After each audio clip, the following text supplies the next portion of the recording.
నమస్తే, welcome to వీటీ news. లక్ష్యం సమాజహితం. జీవకోటికి ప్రాణాధారం నీరు. నీరు లేనిదే జీవం లేదు. భావి తరాల భవిష్యత్తు కోసం ప్రతి నీటి బొట్టును కాపాడాల్సిన బాధ్యత మనది. నేడు అంతర్జాతీయ జల దినోత్సవం సందర్భంగా ప్రతి ఒక్కరం జల సంరక్షణ కోసం పునరంకితమవుదాం. రామగుండ నియోజకవర్గంలో పారిశ్రామిక ప్రాంతాలలో కలుషితమవుతున్న నీటిపై వీటీ న్యూస్ ప్రత్యేక కథనం.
నీరు లేని భూమిని ఒకసారి ఊహించుకోండి.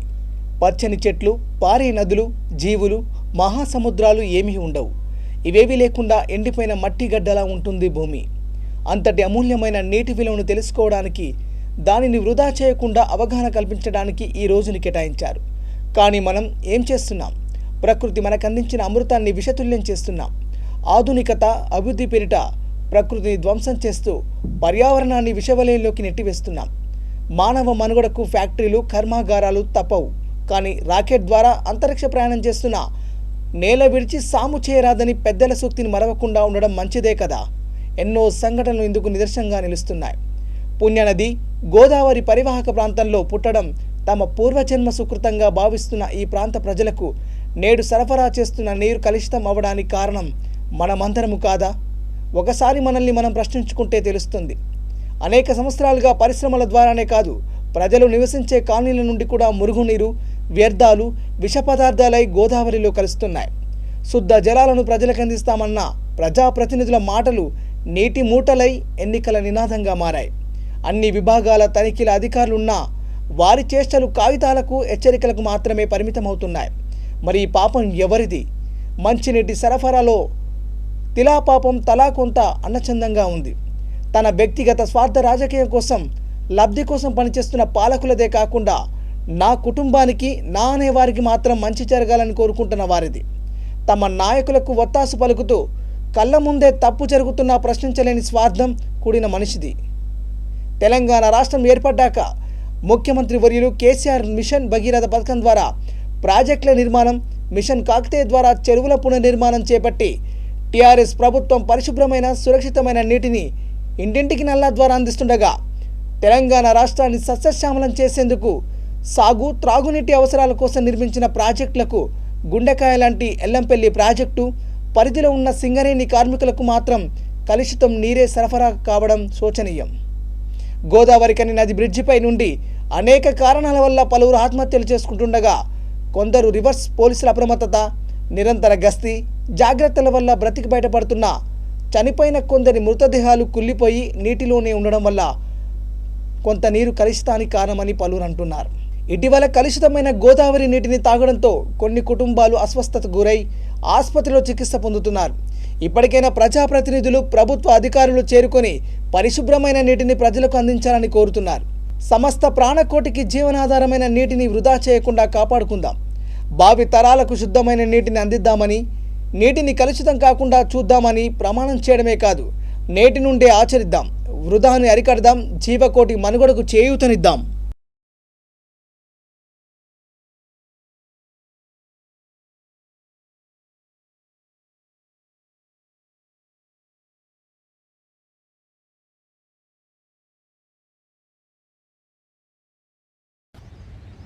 ఈరోజు ప్రపంచ జల దినోత్సవం సందర్భంగా V3 ప్రేక్షకులందరూ కూడా జల దినోత్సవ శుభాకాంక్షలు తెలియజేస్తూ, మరి రామగుండం పారిశ్రామిక ప్రాంతంలో, మరి ముఖ్యంగా పెద్దపల్లి జిల్లా రామగుండం నియోజకవర్గంలో మరి కలుషితమైనటువంటి నీరును తాగి ప్రజలందరూ కూడా రోగాల బారిన పడుతున్నటువంటి సందర్భాన్ని వాళ్ళు గుర్తు చేయాల్సినటువంటి అవసరం ఉన్నది. ప్రపంచ జల దినోత్సవం సందర్భంగా మనిషికి తాగునీరు అనేది, మంచినీరు అందించాల్సినటువంటి బాధ్యత ఇవాళ రాష్ట్ర ప్రభుత్వం కావచ్చు, కేంద్ర ప్రభుత్వాల మీద ఉంది. కానీ వాస్తవానికి ఇవాళ రామగుండం నియోజకవర్గంలో ఇక్కడ సీఎం ముఖ్యమంత్రి కేసీఆర్ గారి మానసపుత్రిక అయినటువంటి కాళేశ్వరం ప్రాజెక్టు ద్వారా మేమేదో పెద్ద గొప్పగా సాధించినాం, నేచర్కు విరుద్ధంగా బ్యాక్ వాటర్ తీసుకొచ్చి ఇవాళ రాష్ట్రం అంతా కూడా మిషన్ భగీరథ ద్వారా నీటిని సరఫరా చేస్తామని చెప్తా ఉన్నారు. కానీ ఇవాళ పారిశ్రామిక ప్రాంతంలో ఒకవేళ గోదావరి నీటిని కనుక పరిశీలిస్తే అందులో ఐరన్ శాతం పెరిగిపోయింది.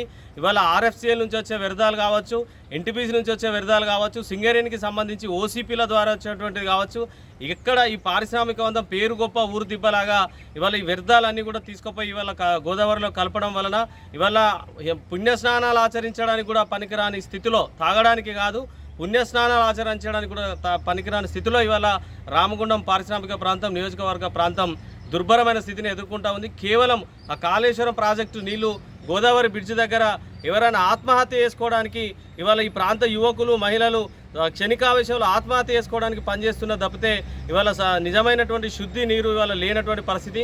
మిషన్ భగీరథ అది పేరుకే కమిషన్ భగీరథగా మారింది. తప్పకుండా ఈ ప్రపంచ జల దినోత్సవం సందర్భంగా రాష్ట్ర ప్రభుత్వాలు దృష్టి పెట్టి ప్రతి ఒక్క పౌరునికి స్వచ్ఛమైనటువంటి నీరును అందించాలి. రామగుండం పారిశ్రామిక ప్రాంతంలో మొత్తం కలుషిత నీరే తాగుతూ ఉన్నారు. రామగుండం మున్సిపల్ కార్పొరేషన్ బాడీ కూడా ఈ విషయం మీద దృష్టి సారించి నీటి శుద్ధి కేంద్రాలను ఏర్పాటు చేయాల్సినటువంటి అవసరం ఉన్నది. ఎందుకంటే బ్యాక్ వాటర్ కావచ్చు, వ్యర్థ పదార్థాలు కావచ్చు, ప్రతి ఒక్కటి కూడా ఇవాళ గోదావరిని కలిసి పూర్తిగా కలుషితమైనటువంటి నీరును ఇవాళ ప్రజలకు అందిస్తూ ఉన్నారు. కాబట్టి కలుషిత రహిత స్వచ్ఛమైనటువంటి నీరును అందించే విధంగా ప్రభుత్వాలు దృష్టి పెట్టాలని చెప్పి ఈ V3 ఛానల్ ద్వారా ఈ తెలంగాణ రాష్ట్ర ప్రభుత్వాన్ని డిమాండ్ చేస్తూ ఉన్నాం. ఎన్ని నిమిషాలు వచ్చింది? V3 ఛానల్ ద్వారా ప్రపంచ ప్రజలకి జల దినోత్సవ శుభాకాంక్షలు తెలియజేస్తున్నాను. ప్రపంచంలో ప్రాణకోటికి జీవనాధారమైన నీరు ఎంత ప్రాముఖ్యత ఉందో మనందరికీ తెలిసిందే. కానీ ఈరోజు చూసుకుంటే పరిస్థితి బావిళ్ళల్లో చెరువులలో తాగే వాటర్ పోయి వాటిళ్ళల్లో అమ్ముకునే కార్పొరేట్ వ్యాపారంగా మంచినీరు తయారైనది మనకు అర్థమవుతున్నది. ముఖ్యంగా మన గోదావరి కానీ పరికరాల ప్రాంతంలో అనేక ప్రాజెక్టులు ఉన్నప్పటికీ, మిషన్ భగీరథ ఉన్నప్పటికీ ఈరోజు తాగడానికి గ్రామాలకు మంచినీరు వచ్చే పరిస్థితి లేదు. ఒక మంచి వాతావరణంలో మంచి వాటర్ ఇచ్చే పరిస్థితి లేదు. ఈ మిషన్ భగీరథ ద్వారా కూడా మంచి వాటర్ వచ్చే పరిస్థితి లేక ప్రజలు ఈ నీరు దొరకక కలుషితమైన వాతావరణంలో అనేక రోగాల పడుతున్న పరిస్థితి మనకు ఏర్పడుతుంది. ఇక్కడ ఉన్న ప్రజాప్రతినిధులు కానీ అధికారులు కానీ జల సంరక్షణ అధికారులు అని చెప్పుకుంటున్న వారు కూడా ఒక సురక్షితమైన వాటర్ తాగడానికి ప్రజలకు అందించడం లేదంటే ఇంతకంటే చిక్కిసేటు ప్రపంచంలో ఎక్కడా లేదనేది నేను చెప్పదలుచుకున్నాను. భవిష్యత్తులో ఈ నీరు చాలా ఖరీదుగా అయిపోయి ప్రజలకు దొరకకుండా అయ్యే పరిస్థితి ఎట్టబడుతుంది. అందుకే ప్రపంచంలో ఉన్న ప్రజలు కానీ, మన రాష్ట్రంలో ఉన్న ప్రజలు కానీ, మన ప్రాంతంలో ఉన్న ప్రజలు కానీ మంచినీళ్ళ కోసం యుద్ధాలు చేసుకునే దౌర్భాగ్య పరిస్థితి రాకముందే అధికారులను నిలదీయడం కోసం, ఒక మంచినీరుని రక్షించుకోవడం కోసం, ప్రజలందరికీ సురక్షితమైన వాటర్ అందే విధంగా మనం ప్రయత్నం చేయడం కోసం ఒక పెద్ద ఎత్తున ఉద్యమాలు చేయవలసిన అవసరం ఉందని ఈ సందర్భంగా నేను అందరికీ తెలియజేస్తున్నాను. నా పేరు జూపాక శ్రీనివాస్, PDS రాష్ట్ర అధ్యక్షుడు. ఈరోజు ప్రపంచ జల దినోత్సవం కార్యక్రమం సందర్భంగా మేము ఈరోజు జాతీయ ఎస్సీ రిజర్వేషన్ పరిరక్షణ సమితి పెద్దపల్లి తరపున మేము తెలియజేయడం ఏమంటే, ఈరోజు రామగుండం నియోజకవర్గంలో పక్కన గోదావరి పారుతుంది, కానీ తాగుదామంటే నీరు లేని పరిస్థితి. ఎందుకంటే ఈరోజు వాటర్ 1 ఐరన్ % పొల్యూట్ అయ్యని చెప్పేసి అధికారులు నిర్ధారించడం జరిగింది. పక్కన ఓసీపీల వల్ల పొల్యూట్ జరుగుతుంది. మిషన్ భగీరథ వాటర్ అందిస్తున్నా కానీ ఇక్కడ నీళ్ళు తాగలేని పరిస్థితి రామగుండం నియోజకవర్గంలో ప్రజానీకం ఉన్నది. ఎందుకంటే నీళ్ళు అనేది టోటల్గా పాడైపోయింది, ఖరాబ్ అయిపోయిన దుస్థితి. తాగుదామంటే నీళ్ళు, ఆ వాటర్ తాగుదామంటే జాండీస్ జ్వరం కానీ అనేక విధాలుగా వ్యాధులు వస్తున్నాయి, కీళ్ళ నొప్పులు వస్తున్నాయి, కిడ్నీ సమస్యలు ఏర్పడుతున్నాయి. ఈ అన్ని రకాల బాధిత సమస్యలు ఏర్పడి నిరుద్యోగులు, బడుగు బలహీన వర్గాలు అందరూ ఆసుపత్రుల పాలవుతున్నారు, డబ్బులు పెట్టుకోలేని పరిస్థితి ఉన్నారు. వెంటనే ఈ యొక్క రామగుండం నియోజకవర్గంలో ఉన్నటువంటి బడా పెద్దన ఎవరైనా కానీ ఈ యొక్క నీటిని శుద్ధి చేసి మంచిగా వేసి ప్రజలకు ఏ రోగం రాకుండా మంచి నీరు ఇవ్వాలని చెప్పేసి ఈరోజు జాతీయ ఎస్సీ రిజర్వేషన్ పరిరక్షణ కమిటీ తరఫున పెద్దపల్లి జిల్లా తరఫున తెలియజేయడం జరుగుతుంది.